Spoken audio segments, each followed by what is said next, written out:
Men har doim tirnoqlarimni uzun manikyur qildirib berishni yaxshi ko'raman.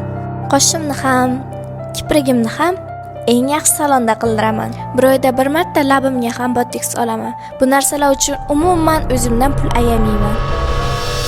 Uyimdagilar sizni juda ham odobli, tarbiyali, e'tiqodli qiz deb maqtashgandi. Shahram, ishing yaxshi, lavoziming ham yaxshi.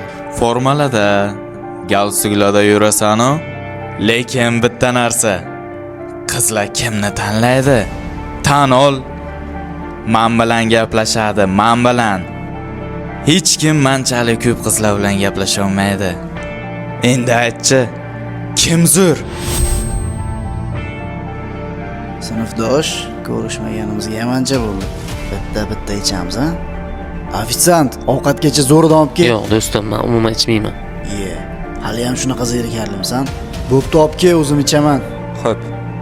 Shu desang, o'tgan kuni shunaqa ichdik. Hammasi dumalab qoldi. Hech kim menda icholmaydi. Ishon, eng zo'r o'zimman.